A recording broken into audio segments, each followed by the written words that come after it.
Let's tell our viewers what really is the historical angst that Russia feels and how it has been justifying this war for the last 1,000 days. Why it feels that now it's NATO versus Russia. Well, it was originally supposed to be NATO versus Warsaw Pact. What has changed and why Russia feels that history is on its side and it is justifying this war? Take a look at this report that puts the historical context of this war clearly.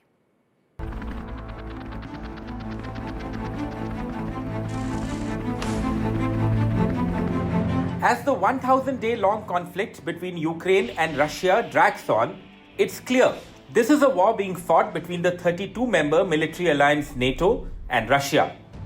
The Second World War divided the world into two blocks, with each having a military alliance of its own. The Western Bloc was the first to form a military group called NATO, or the North Atlantic Treaty Organization. To counter NATO, the USSR and those in the Eastern Bloc formed the Warsaw Pact.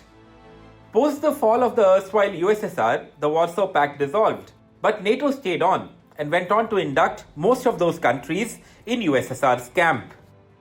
This is at the heart of the Ukraine-Russia conflict, as Russia feels NATO's eastward expansion since 1991 threatens it militarily and politically. Russia's invasion of Ukraine came after President Zelensky's repeated requests to join the military alliance.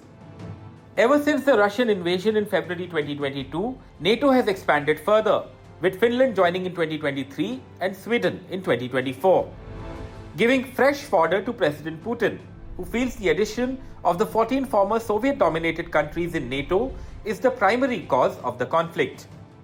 Some evidence points to Western assurances to then Soviet President Mikhail Gorbachev in 1990 that the alliance would not move an inch to the east, assurances that have not come through.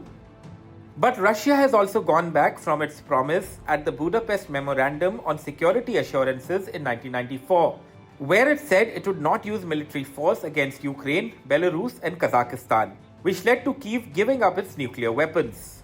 For Putin, at stake is Russia's former glory and the sphere of influence. For smaller European nations, it's about territorial sovereignty.